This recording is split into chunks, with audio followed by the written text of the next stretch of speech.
नमस्कार, मैं हूं संजय शर्मा। आप देख रहे हैं 4 PM महाराष्ट्र। राजनीति क्या विषम है, गोदी मीडिया की कैसे धज्जियां उड़ा रही है, ये सब आपके सामने है। अभय दुबे जी से मैंने पूछा, क्या अंजना ओम कश्यप की आज तक से विदाई तो नहीं हो जाएगी? इतनी बेइज्जती के बाद कोई चैनल अपने कैसे रख सकता है? सुनिए अभय दुबे जी क्या कहते हैं। चैनल को सब्सक्राइब जरूर कीजिएगा। शुक्रिया, thank you. 4 PM news network में बहुत बहुत स्वागत है अभय दुबे जी आपका। एक मजे की बात बताऊं, फर्जी बात है थोड़ी सी, लेकिन दर्शकों से कर लेनी चाहिए। कभी कभी होता ही है कि काम खुद हो जा रहा हो, किसी मतलब कोई काम हो जाए, लेकिन क्रेडिट जब लेने का मौका आ जाए, फर्जी कामों पे भी क्रेडिट ले लेना चाहिए। कभी कभी लोग कहते हैं ऐसा, तो मैं कहता हूँ कि कभी कभी बहुत मजे में कहता हूँ कि कोई मेरा बुरा करने की सोचता है तो उसका बुरा हो जाता है। ये बात सभी जने कहते होंगे आमतौर पे। मतलब कुछ बातें ऐसी हैं, जैसे हाथ देखो किसी का, कह दो यार आप बड़े भोले आदमी हो, आप किसी का बुरा नहीं चाहते, लोग आपका बुरा करते हैं। अब आप कितने भी दुष्ट हो, लेकिन आपको लगता है कि आप बड़े भले आदमी हो। हाथ देखे पंडित जी का काम इससे चल जाता है। तो मैं दुष्ट तो नहीं उतना, लेकिन मेरी परम आदरणीय अंजना ओम कश्यप जी ने जबरदस्ती खान सर से उनसे लड़ाई लड़नी थी, 4 PM में मुकदमा कर दिया। अब मैं समझ नहीं पा रहा कि अंजना ओम जी को, इंडिया टुडे को, आज तक को 4 PM से क्या समस्या। चलो, लेकिन फिर उसके बाद में जो भारत में टीचरों ने रेल बनाई अंजना ओम कश्यप जी की, कभी कभी ऐसा ना, गेहूं के संग बथुआ को भी पानी लग जाता है। मेरा तो ऐसे ही हुआ। लड़ाई उन दोनों की थी और मेरे चैनल पे लोगों ने जा के देखा कि भाई इस आदमी के संग इंडिया टुडे ने क्यों मुकदमा कर दिया। ये वैसे हुआ जब ऑपरेशन सिंदूर हुआ, तो मोदी जी ने 15 पाकिस्तान के चैनल बंद कराया और एक मेरा बंद कराया। तो पूरी दुनिया में गूगल का रिकॉर्ड आया, खासतौर से पाकिस्तान में लोगों ने देखा यार ये 4 PM कौन सा है जो बंद हो गया, और मेरा चैनल रॉकेट की तरह उठा। ऐसे ही अंजना और कश्यप जी ने मुझ पर मुकदमा किया। 47,000 सब्सक्राइबर पहले 24 घंटे में बढ़े मेरे, और उसके बाद लाइन लग गई 4 PM को। जो लोग नहीं भी देख रहे थे वो आके 4 PM को देखे। मैंने कहा यार अंजना जी, मतलब मैंने आपसे भी रिक्वेस्ट की थी हर 2 महीने में मुकदमा कर दो, लेकिन वही वाली बात की कहना नहीं चाहिए, किसी का बुरा नहीं होना चाहिए दुनिया में। लेकिन अंजना जी अपनी बातों से कहाँ आ जाए, अमेरिका भक्ति से कहाँ आ जाए। उनके चचा ट्रम्प जो हैं, उनके विश्व गुरु जी के, उनके पापा की परी के पापा के वो चचा हैं, दोस्त हैं। अब वो अमेरिका के पक्ष में बोलना ही था, तो उन्होंने लंबी चौड़ी आस्था पे खबर चला दी, ईरान का बड़ा बुरा हाल है, भुखमरी पे कगार पे है, ईरान का ये हो गया वो हो गया। और ईरान के दूतावास ने उनकी फोटो लगा के लंबा चौड़ा ट्वीट किया कि कितनी फर्जी और फेक खबर चलाते हैं ये लोग। और उसके बाद सोशल मीडिया पे बाढ़ आ गई। फोटो लगा रहे हैं लोग कि आज तक कह रहा है हम कराची पे चढ़ाई कर दी हमने, और हमने पाकिस्तान का सेना अध्यक्ष गिरफ्तार हो गया है। जो ऑपरेशन सिंदूर में फर्जी फर्जी खबरें चली, सब के सब वायरल हो रहे हैं। ईरान के दूतावास ने पहली बार, मुझे लग रहा है कि पहली बार, किसी चैनल के किसी एंकर का फोटो लगा के ऐसी ब्रांडिंग की है कि पूरे दुनिया में अंजना ओम कश्यप जी का नाम चल रहा है। और सोशल मीडिया पे इतने गंदे वीडियो बन रहे हैं कि मैं कह भी नहीं सकता। मतलब वो मुझे नहीं कहना चाहिए, वो बहुत खराब है, ये होना भी नहीं चाहिए। किसी महिला के लिए ऐसे नहीं बनने चाहिए, मीम भी नहीं बनने चाहिए। लेकिन साहब, गोदी मीडिया के एंकरनियों को, अरुण पुरी को अब समझ आया होगा कि किसी भी मुल्क पे ऐसे आक्षेप लगा देना, विश्व गुरु की चमचागिरी में ईरान पे ऐसे आक्षेप लगा देना, इतनी इंटरनेशनल बेइज्जती किसी पत्रकार की कभी आपको याद है? अवय जी, आप तो बहुत जानकार हैं मीडिया के, कभी किसी पत्रकार की ऐसी इंटरनेशनल बेइज्जती हुई है जैसी अंजना जी की और आज तक की हो रही है? देखिए, आप जिन लोगों की बात कर रहे हैं, जिन पत्रकारों की बात कर रहे हैं, जिन एंकरों की बात कर रहे हैं, दरअसल उनकी कोई अहमियत नहीं है। अहमियत किनकी है? अहमियत उनके आकाओं की है। उनके आका कौन है? उनके आका मोदी जी हैं, उनके आका हैं डोनाल्ड ट्रंप। हम किसी एंकर का नाम नहीं ले रहे, वो जैसे भी हों, वो हमारी पत्रकार बिरादरी के हिस्से हैं। हम और आप और वो दरअसल एक ही बिरादरी है। ठीक है, आज वो उस तरफ है, वक्त बदलेगा तो वो देर नहीं लगेगी, वो इस तरफ आ जाएंगे, मुझे पक्का यकीन है। क्योंकि ऐसे लोग जो है ना, वो पाला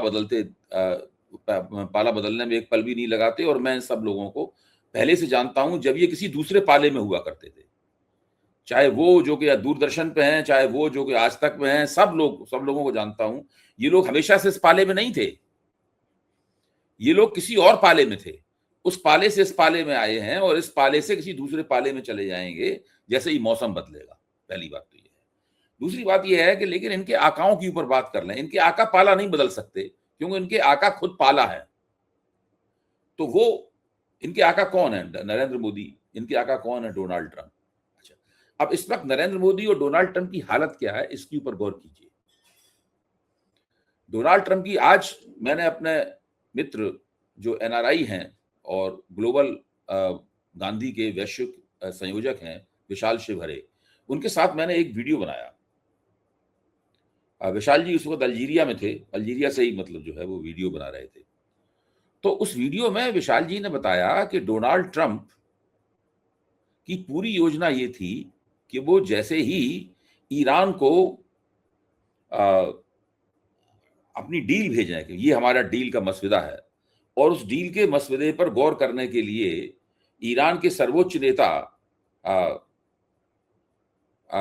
मुज्तबा खामनेई अपने सुरक्षित स्थान से निकल के बाहर आए, वैसे ही हम इनका वो ट्रेस कर लेंगे, इनका लोकेशन, और लोकेशन ट्रेस करके उन्हें उसी तरह उड़ा देंगे जिस तरीके से इनके पिताजी को इजराइल ने उड़ाया था। यानी पूरी योजना ये थी कि वो मुज्तबा खामनेई को उड़ा दें। ईरानी एक बार जल चुके थे, दूध का जला छाछ भी फूंक फूंक के पीता है। उन्होंने पल भर में डोनाल्ड ट्रंप की इस हरकत को भांप लिया, और उसके बाद उन्होंने बजाय इसके कि वो मुज्तबा खामनेई अपने मुकाम से निकलकर बाहर आते और उनका लोकेशन एक्सपोज हो जाता और उनको उड़ा दिया जाता, उन्होंने डोनाल्ड ट्रंप का वो खारिज कर दिया, और डोनाल्ड ट्रंप जो है वो फिर मजबूर हो गए और उन्हें बाद में अपना हमले का जो धमकी थी, वो हमले की धमकी वापस लेनी पड़ी। हम लोग जानते हैं डोनाल्ड ट्रंप ने 12 घंटे में किस तरह की कलाबाजी खाई है, ये हम लोग सब इस बात को जानते हैं। दरअसल ये डोनाल्ड ट्रंप और नरेंद्र मोदी जैसे जो नेता हैं, ये उनके प्यादे हैं जिनकी हम लोग बात कर रहे हैं। दरअसल इन लोगों की कोई औकात नहीं, इनको यही सब दिखाना है कि ईरान बर्बाद हो गया है, ईरान बर्बाद हो गया है, अमेरिका आबाद हो गया है। ये ट्रंप नामा पढ़ते रहते हैं या मोदी नामा पढ़ते रहते हैं। ये ट्रंप नामा पढ़ते हैं, ट्रंप नामा नहीं, जब वैसे तो मोदी नामा पढ़ते हैं, बीच बीच में जो फुर्सत मिलती है तो उसमें ट्रंप नामा जपते हैं। इससे इनकी पूरी जिंदगी, पत्रकारिता की जिंदगी गुजर रही है। मुझे पक्का यकीन है कि भविष्य में इन सब लोगों को अफसोस होगा कि उन्होंने अपना ये समय किस तरीके से गुजारा। इस अफसोस में ये लोग अपनी बाकी जिंदगी गुजारेंगे, और आगे जाके जब मौसम बदलेगा और ये सब दूसरे पाले में नजर आएंगे, तब ये हम लोगों से शर्म के मारे मुस्कुराते हुए मिलेंगे, संकोच के मारे इधर उधर देखते हुए बात करने की कोशिश करेंगे। हम लोग तब इनसे दोस्ताना और मोहब्बत के साथ पेश आएंगे, हमें पक्का यकीन है। ये बात तो ठीक है, लेकिन मीडिया का इस पतन पे आप सोचो कि इंटरनेशनल मीडिया में कितनी मजाक होती है। भारत के पत्रकारों को दुनिया के पत्रकार किस तरह समझ रहे हैं। पूरी पूरी बिरादरी की भी तो अपमानित होता है कि आप भले चमचगी कर इससे रहे लोगों हो। को मतलब ही नहीं है संजय जी। देखिए ये लोग अपने जिन आकाओं की सेवा कर रहे हैं, उस सेवा को करने के लिए जरूरी है कि आप नंबर 1 के थेथड़ हो जाएं। जितनी निर्लज्जता आप ओढ़ेंगे, अच्छा अकेले में ये अपने आप को, ये दोस्तों के बीच में और जिनके साथ उठते बैठते हैं उनके बीच में ये कहते होंगे कि हम तो देश का काम कर रहे हैं। एक ऐसे ही पत्रकार हैं जो बहुत जोर जोर से चीखते हैं। तो उनसे मैंने एक बार पूछा कि आप, वो पहले मुझे भी अपने कार्यक्रमों में बुलाते थे, धीरे धीरे करके ऐसी स्थिति नहीं रह गई कि वो हमें बुलाएं और हम उनके कार्यक्रमों में जाएं। तो मैंने उनसे एक बार पूछा कि आपको लगता नहीं कि आप जिस तरह से कर रहे हैं ये उचित है? मतलब तो उन्होंने कहा हम कोई गलत काम नहीं कर रहे, हम तो देश की सेवा कर रहे हैं। ये एक ऐसा तर्क है जो इन लोगों ने अपने आप को दे रखा है, जिसके जरिए ये अपना जो अपराध बोध है, अपना जो गिल्ट है, उसको ये छिपाते हैं कि हम देश की सेवा कर रहे हैं, देश का काम कर रहे हैं। ये इनकी स्थिति है। देखिए इन पत्रकारों में से कुछ पत्रकार तो ऐसे हैं जो सीधे सीधे राष्ट्रीय स्वयंसेवक संघ और भारतीय जनता पार्टी की पैरोकारी करने वाले या उनमें शाखा जाने वाले परिवारों से आए हैं। तो उनकी तो कोई बात नहीं है, वो तो खैर उन्हीं के हैं, उन्हीं के बीच में से उनका पूरी राजनीतिक शिक्षा दीक्षा, उनकी पूरी समझ वहीं से बनी है। कुछ पत्रकार ऐसे हैं जो कि वहां से नहीं आए, उन कतारों से नहीं आए। ये लगातार जो पिछले 12 साल से ये लोग सत्ता में हैं और अभी 3 साल और सत्ता में रहेंगे न्यूनतम, ये दरअसल उस सत्ताधारी जो अवधि है, उस सत्ताधारी अवधि की देन है। सत्ता बदलेगी तो थोड़े दिन तक चुपचाप रहने के बाद में, थोड़ा हीला हवाला करने के बाद में, ये लोग भी गुंजाइश देख के जो है ना पाला बदल लेंगे। इसलिए मैं इन लोगों की तरफ ध्यान ही नहीं देता हूँ। ध्यान देना नहीं चाहिए। इन्होंने तो आपके ऊपर मुकदमा कर दिया, इसलिए आपको भी ध्यान देना पड़ता है। अगर ये मुकदमा नहीं करते तो आप भी इनके ऊपर ध्यान नहीं देते। ये आप कह रहे थे ना कि ये लोगों की स्थिति जो है वो ऐसी है कि इन पे कोई चर्चा भी नहीं हो सकती कि किन मानसिक स्थिति में ये लोग रह रहे हैं और क्या बेइज्जती करा रहे हैं। हाँ, तो तो ये बात तो अभी ठीक। जी, बोलिए आप, बोलिए। मैं ये कह रहा था कि इस बीच में एक राहुल गांधी का बड़ा इंपॉर्टेंट ट्वीट है, उसका जिक्र करना चाहूंगा। राहुल गांधी ने लिखा है कि अंतर्राष्ट्रीय जल में 3 दिन में 3 जहाजों पर अमेरिकी हमलों में 3 भारतीयों की मृत्यु हो गई और हमारे कंप्रोमाइज पीएम एक शब्द तक नहीं बोल सके। जब कोई विदेशी ताकत किसी भारतीय की हत्या करे तो प्रधानमंत्री को बोलना पड़ता है, लेकिन मजाल है कि जो ये शब्द बोल जाए। अगले हफ्ते G7 में हमारे नाविकों की हत्या के बस चंद दिनों बाद मोदी जी मुस्कुराएंगे, गले मिलेंगे, समझौते करेंगे, मगर उन 3 भारतीयों के लिए उनके पास एक शब्द भी नहीं होगा। कंप्रोमाइज पीएम भारत माता के बेटों की रक्षा नहीं कर सकते, क्योंकि जिन्होंने उन बेटों की जान ली उन्हें नाराज करने की ना इनमें हिम्मत है और ना ताकत। बात ठीक है, बहुत गंभीर बात है कि 3 भारतीयों की इस तरह अमेरिका ने हत्या करी। पहले हमारे नागरिकों को हथकड़ी और बेड़ी लगा के वापस भेजा गया, हमारी मजाक उड़ाई गई, और जब नेहरू जी के बराबर समय पूरा कर लिया तो गोदी मीडिया के चैनल और एंकरनियां नाच रहे थे कि साहब ट्रंप जी ने बधाई दी है मोदी जी को। क्या इतना पर्याप्त था? देखिए, ये जो 3 जहाज़ों वाला मामला है, इस पे थोड़ा और गंभीर नज़र डालने की ज़रूरत है। पहली बात तो ये है कि ये भारत के जहाज नहीं है, इनके ऊपर तिरंगा नहीं फहराता, हैं? ये भारत सरकार के जहाज नहीं है, ये व्यापारिक जहाज हैं। इनका जो क्रू है या इनका चालक दल है वो भारतीय, ज़्यादातर भारतीय है, भारत के लोग उसके अंदर ज़्यादा हैं, उस क्रू के अंदर। अच्छा, तो जब इन जहाज़ों के ऊपर अमेरिका ने हमला किया और उस हमले के कारण भारतीय मारे गए वहां पर, तो विदेश मंत्रालय ने अमेरिका के दूतावास से लोगों को बुलाया और कहा कि भाई आप इस तरह के जहाजों पर हमला बंद कीजिए। मुझे नहीं पता अमेरिकियों ने जवाब में इनसे क्या कहा, लेकिन इससे एक बात तो स्पष्ट हो गई कि ये भारत के आधिकारिक रूप से तो जहाज नहीं थे। ये जहाज कोई भारत ने कहा भी नहीं, क्लेम भी नहीं किया कि हमारे जहाज थे। तो सवाल यह है कि इस जहाजों के ऊपर केवल इसलिए कि उसके चालक दल के अंदर भारतीय नौकरी करते थे और भारतीय घायल हुए या उनका अवसान हो गया, इसलिए इन्होंने इसके ऊपर आपत्ति दर्ज कराई। तो इसके ऊपर शक पैदा हुआ बहुत से पत्रकारों को कि दरअसल इन जहाजों का मालिक कौन था। ये एक प्रश्न पैदा हुआ इससे। फिर लोगों ने इसकी जांच पड़ताल की, तब फिर उन्होंने पता लगा लिया कि शुरू में कई साल पहले ये जहाज किस एजेंसी के नाम चढ़े हुए थे। फिर बाद में उस एजेंसी के पास भी इन जहाजों का मालिकाना नहीं रहा। फिर ये जहाज जो है वो एक इस तरह की बहुत ही जटिल और पेचीदा और उलझी हुई किस्म के स्वामित्व के अंदर चले गए, जिसके अंदर पता लगाना मुश्किल है कि दरअसल इन जहाजों का असली मालिक कौन है।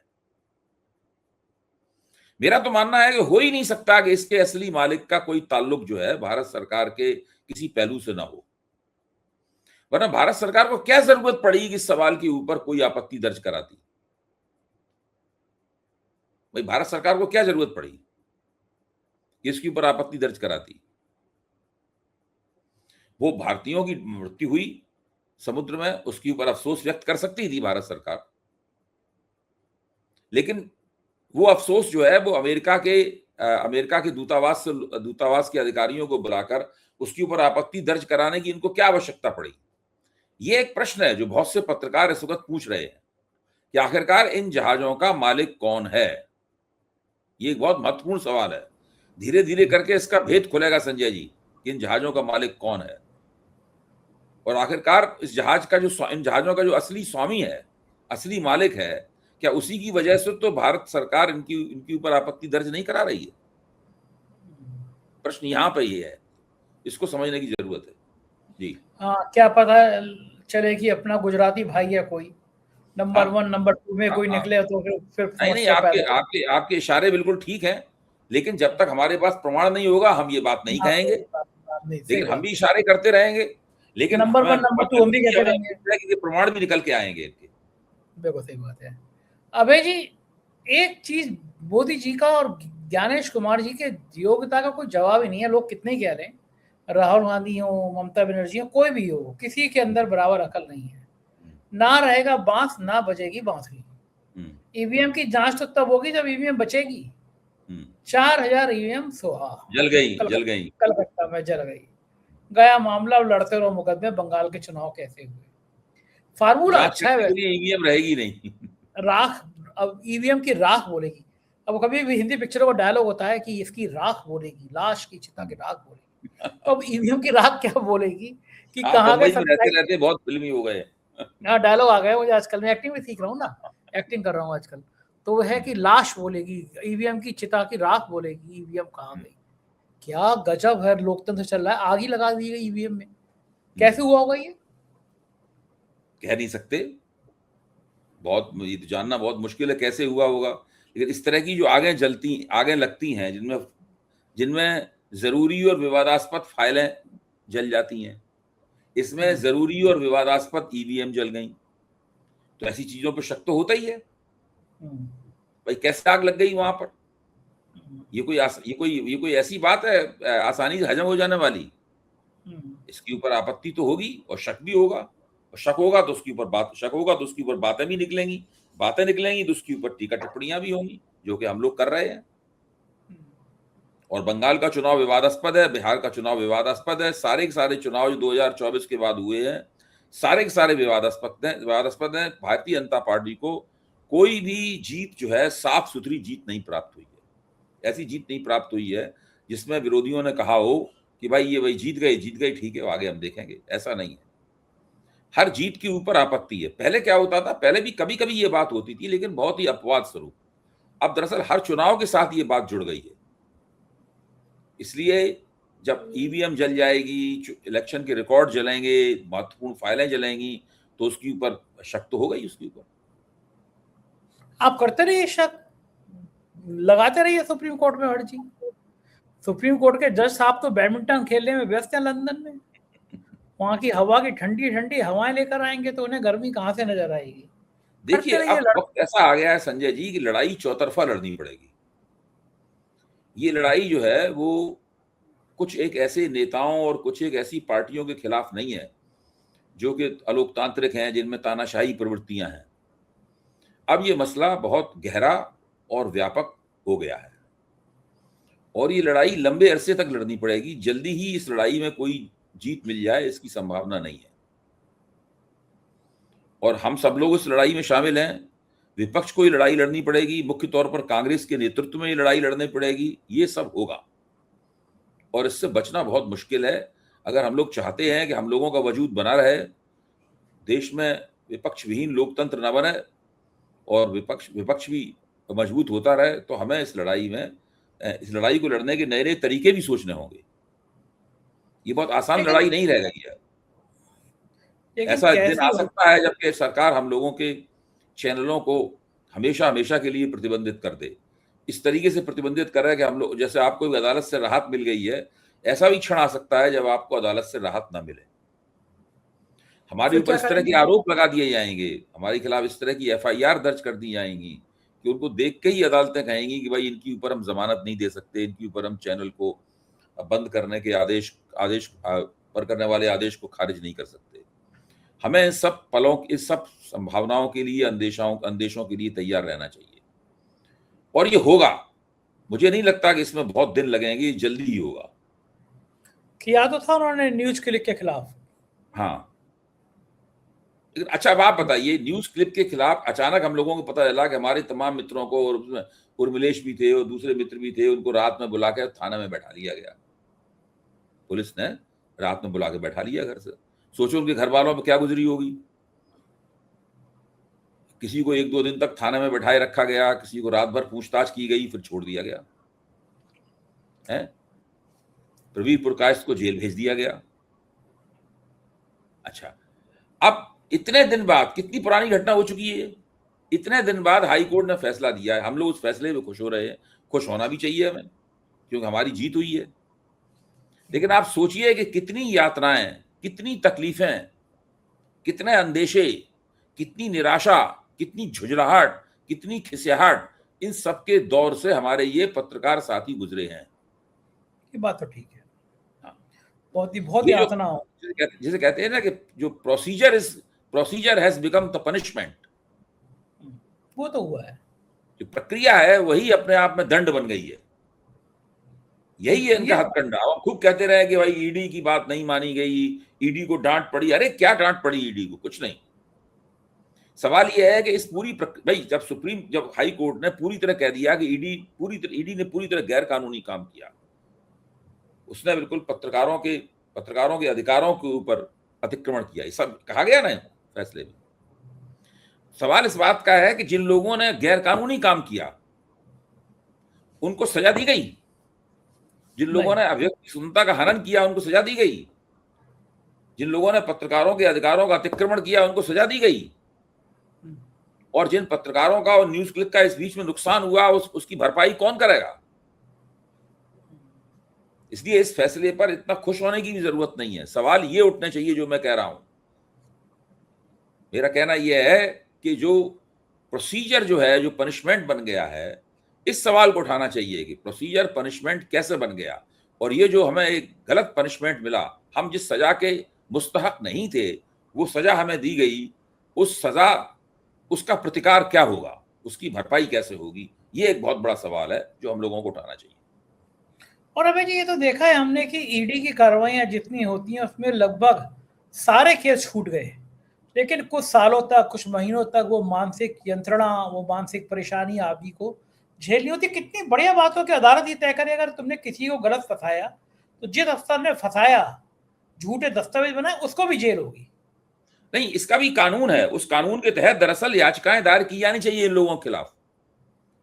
उसका भी कानून है। उस कानून के तहत याचिकाएं दायर की। लोग असल में इतना जेल में पड़े इतना मुकदमा लड़ते लड़ते, हाजिरी देते देते अदालत में तारीखों पर जाते आते थक जाते हैं कि वो छूट जाने पे भी और उनके खिलाफ जो कार्रवाई की गई वो गैरकानूनी घोषित होने पे भी उनके अंदर इतनी हिम्मत और इतने संसाधन नहीं बचते हैं कि वो उस कानून के तहत इन लोगों को कटघरे में खड़ा कर सकें। इसका बाकायदा कानून है।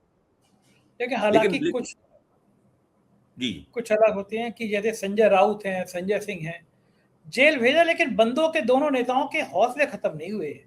ईडी ने बाहर आके फिर उतनी तेजी से हमला बोला सरकार पे। अभी भी देखिए, संजय राउत और संजय सिंह को भी बड़ी यातनाएं झेलनी पड़ी हैं। मैं इसको कम करके नहीं आंकता, उन्होंने जो कुर्बानी दी है और उनको जिस तरह सताया गया है वो। लेकिन आप सोचिए उन लोगों को जो बरसों जेल में पड़े रहते हैं, जिनके परिवार तबाह हो जाते हैं। सही बात है। जो बिल्कुल बर्बाद, उनकी क्या हिम्मत बचती है? वो छूट जाते हैं तो अकेले में ईश्वर को धन्यवाद देते होंगे कि भाई हम बच गए किसी तरीके से, चलिए छोड़िए, अब बाकी जिंदगी जो बची है उसको हम ठीक से किसी तरह गुजार दें। बहुत तकलीफ तो होती है। और लेकिन फिर इतने साल बाद जब फैसला आता है, एक पिक्चर आई थी एक रुका हुआ फैसला, तो सच में वो लगता है कभी कभी कि ये फैसले भी बड़ा दुखदायी होते हैं। और बहुत शुक्रिया अभय जी, आपने मुझे समय दिया, बातचीत की, थैंक यू। ये थे अभय दुबे जी, और क्या तार्किक बात कर रहे हैं। अब बताइए अंजना ओम कश्यप जी, अगर आप इस तरह की पत्रकारिता करेंगी, विश्व गुरु की चमचागिरी में ऐसी गुणगान करेंगी, तो फिर बेइज्जती तो आपकी होगी, मेरी तो होगी नहीं। और ये आप अगर मानहानि का मुकदमा करेंगी तो इस तरह की मानहानि के बदले में आपकी मानहानि का मुकदमा कौन करेगा? आप क्या सोचते हैं कि देश की गोदी मीडिया का ये जो पतन हो रहा है, ये आपके लिए कितना खतरनाक है? जरूर मुझे बताइएगा। आपकी राय का मुझे बेसब्री से इंतजार रहेगा। ये चैनल आपका अपना है, इसको प्यार दीजिएगा कि सरकार की आंख में आंख डाल के सवाल 4 PM करता है। साथ आपका चाहिए, भरोसा आपका चाहिए। चैनल को सब्सक्राइब करिए, ज्वाइन करिए।